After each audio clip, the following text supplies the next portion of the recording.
ہم آغاز کریں گے. میں بہت شکر گزار ہوں, آپ نے یو ایس میں سرو کیا ہے, پاکستان کو ریپرزینٹ کیا ہے یو ایس میں ایز این ایمبیسڈر, آپ نے چائنا میں سرو کیا پاکستان کو ایز این ایمبیسڈر, آپ نے یو این میں سرو کیا پاکستان کو, اور ظاہر اور بہت سارے حوالے. سو ویری ریلیونٹ پرسنالٹی جناب سردار مسعود خان صاحب, میں بہت شکر گزار ہوں کہ انہوں نے وقت نکالا ہے ہمارے لیے. اب مڈل ایسٹ سے بہت کچھ آپ نے سنا ہے, تو جناب منصور جعفر صاحب ہیں ہمارے ساتھ تاکہ وہ بتائیں کہ یہ ان کے بارے میں کیا رہے گا, کیا ہو رہا ہے مڈل ایسٹ سے, کس طرح کی خبریں آ رہی ہیں. ناٹ ٹو فارگیٹ, اس دوران پاکستان کے وزیر داخلہ محسن نقوی کو آج 3 دن ہو گئے کہ وہ ایران میں موجود ہیں, تہران میں. وہاں وہ ابھی تھوڑی دیر پہلے عراقچی صاحب سے ملے ہیں, کل مسعود پشیزگان صاحب سے ملے ہیں, یعنی ان کے ہم منصب سے بھی ظاہر اوپر کا عہدہ. تو وہ ہم تہران بھی جائیں گے اور وہاں سے بھی ذرا بات کریں گے نقوی صاحب سے, ہمارے کورسپونڈنٹ تہران سے ہمارے ساتھ ہیں. مسعود صاحب sir, thank you very much for your time. First thing first, یہ ڈونلڈ ٹرمپ کا جو بالکل تازہ ترین رسپانس ہے کہ جس میں انہوں نے کہا ہے کہ ایران کا جو تازہ ترین رسپانس ہے یہ ڈس اپوائنٹنگ ہے, اور ایران کو پتہ لگ جائے گا, ایران کو پتہ ہے کہ اس کے ساتھ بہت جلد ہونے کیا والا ہے. آپ اس کو یوں کہیں گے کہ یار یہ تو معاملہ خراب ہوتا نظر آ رہا ہے, یا ٹرمپ بینگ ٹرمپ ٹھیک ہے, اندر اسٹیٹمنٹ صحیح ہے, اس سے اتنا زیادہ کچھ کنکلوڈ کر لینا بھی ٹھیک نہیں ہے. مسعود صاحب.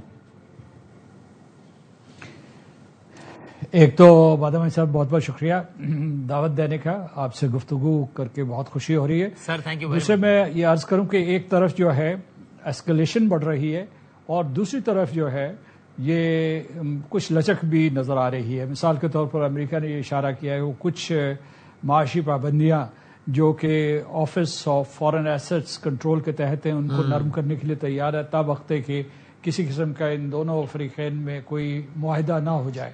اور دوسری طرف جو ایران ہے اس نے بھی جو کچھ اس قسم کے اشارے دیے ہیں کہ وہ اپنی پوزیشن میں پریگمیٹزم اور لچک پیدا کرنے کی کوشش کر رہا ہے.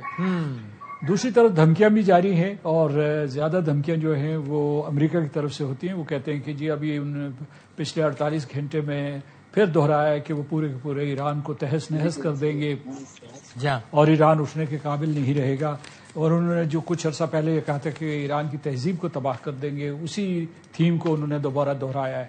تو میرا خیال ہے کہ اس وقت یہ دونوں ممالک حالت جنگ میں, اگرچہ جنگ بندی ہے, لیکن جو آپ نے اشارے کیے شروع کے ابتدائی میں وہ بہت اہم ہے کہ ایک فریق ایسا ہے جو کہ مذاکرات کی میز پہ موجود نہیں ہے, وہ اس پوری صورتحال سے مطمئن نہیں ہے, اور وہ اسرائیل ہے. وہ نہیں چاہتا کہ قبل از وقت امریکہ ایران کے ساتھ کسی قسم کا کوئی سمجھوتا کر لے, کیونکہ اگر وہ سمجھوتا ہو جاتا ہے تو اس کے عزائم پورے نہیں ہوتے ہیں, وہ گریٹر اسرائیل کے حوالے سے ہوں یا ایران کے بارے میں. انہوں نے ابھی حال ہی میں انہوں نے بیان دیا ہے کہ ایران کے جو 3 اہداف تھے ان میں سے کوئی ہدف بھی پورا نہیں ہوا جنگ کا. پہلا یہ کہ ان کے نیوکلیئر پروگرام کے اوپر کوئی کسی قسم کا تسلی بخش معاہدہ نہیں ہوا. دوسرا یہ ہے کہ ان کی میسائل رینج ابھی تک برقرار ہے. ان کے کہنے کے مطابق جو ہے تمام حملوں کے باوجود 21,000 کے قریب حملے ہوئے تھے. ان تمام حملوں کے باوجود ان کی میسائلز کی وہ کروز ہوں, ہائپرسونک ہوں یا بیلسٹک ہوں, بڑی حد تک وہ قوت محفوظ ہے. اسی طریقے سے ڈرون کیپیبلٹی موجود ہے, اور ایران جو ہے مسلسل اپنے علاقائی حلیفوں کی مدد کر رہا ہے, جس میں سر فہرست حزب اللہ ہے, جس کے ساتھ اس وقت یعنی یہ جو ایک مصنوعی جنگ بندی یا نام نہاد جنگ بندی کے پردے کے نیچے جو اسرائیل ہے وہ مسلسل لبنان کو نشانہ بنا رہا ہے. تو یہ صورتحال ہے. لیکن میں ابھی اس میں ایک نقطے کا اضافہ کرتا ہوں کہ پاکستان پر امید ہے, پاکستان 100% کوشش کر رہا ہے کہ ان تمام اختلافات کے باوجود, اور جو ہے اعصابی جنگ ہو رہی ہے یا جو بیانات دے رہے ہیں یا جو عسکری تیاری دونوں طرف میں موجود ہے, اس کے باوجود کوئی فارمولہ ایسا نکل آئے جس کے آثار موجود ہیں تاکہ ساری دنیا جو ہے ایک تیسری جنگ عظیم سے بچ جائے. یعنی سر آپ کو ایک کوئک کوشچن اس میں اور بھی بتا دیجئے, یہ نقوی صاحب ہیں ہمارے ساتھ تہران سے, میری آج سے ان سے کوئی 2 ہفتے پہلے بات ہوئی تھی, تب بظاہر ایسا ماحول نہیں تھا. تب یہ کہہ رہے تھے مجھے آف دا ریکارڈ جب ہماری بات, تب مجھ سے کہہ رہے تھے کہ یہاں قیادت کو ذہنی طور پہ تیار تو ہے ہی, لیکن ان کا تجزیہ بھی ہے, یہاں کی قیادت کا تجزیہ بھی ہے کہ وہ ایک اٹیک ایکسپیکٹ کرتے ہیں امریکہ سے. پھر میری آج سے 7-8 دن پہلے ایران میں کچھ اور دوستوں سے بات ہوئی, صحافی دوستوں سے, وہ کہتے ہیں کہ ایران کو بہت بالکل لگتا ہے کہ چین سے واپسی کے بعد ٹرمپ کچھ نہ کچھ کرے گا. اب آج ایک تو ماحول بن رہا ہے, پھر اسرائیل کے اخبارات لکھ رہے ہیں کہ وہ جناب یہ سامان یہاں پہنچ رہا ہے, جرمنی سے ادھر پہنچ گیا, تل ابیب سے ادھر پہنچ گیا, ایک اور حملے کی تیاری. اور پھر لنڈسے گرام جیسے جو ماؤتھ پیس ہیں وہ یہ کہتے ہیں کہ یار سب بڑا اچھا جا رہا ہے, لیکن یہ کہ ایک اور چھوٹا لیکن طاقتور حملہ ہو جائے نا ایران پہ تو چیزیں ریسیٹ ہو جائیں گی. سو یہ تو نظر آ رہا ہے کہ ایک طبقے کی سر آپ نے بھی خواہش ہے کہ یار ایک راؤنڈ اور چلے، لیکن آپ کو اس کا ہونے کا امکان آج کی تاریخ میں زیادہ لگتا ہے یا نہ ہونے کا امکان زیادہ لگتا ہے؟ دیکھیے، چین، روس اور یورپ کی طرف سے امریکہ کو پیغام گیا ہے کہ وہ دوبارہ حملہ نہ کرے۔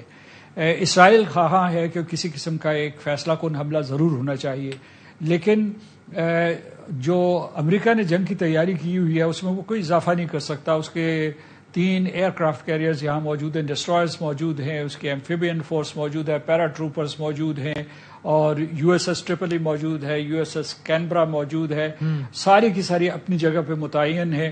اور دوسری طرف جو ہے آپ نے ہرموز کے آس پاس پورا ایرانی فوج جو ہے وہ سفارا ہے، تو تیاری کچھ زیادہ نہیں، انہیں ضرورت نہیں ہے۔ اسرائیل اس قسم کے اشارے اس لیے دیتا ہے کہ کسی طریقے سے صورتحال بگڑے اور ایک مرتبہ پھر جو ہے یہاں گھمسان کا رن ہو، اور اس کے نتیجہ یہ ہو، اس میں جو سب سے زیادہ نقصان ہوگا ظاہر ہے کہ ایران کا تو ہوگا ہی ہو، خلیجی ریاستیں پھر حملوں کی زد میں آئیں گی، اور جو آپ کی امت مسلمہ کی جو خوشحال ترین ریاستیں تھیں وہ مزید تباہی کا شکار ہوں گی۔ تو میں سمجھتا ہوں کہ اس وقت وہ قوتیں بھی بہت سرگرم ہیں جو چاہتی ہیں کہ دوبارہ، لیکن آپ کو امید ہے کہ ایسا نہیں ہوگا، یعنی ایک بمباری کی سیریز نہیں چلے گی؟ آپ کو اس کا امکان ہے کہ نہیں ہوگا ایسا مسعود صاحب؟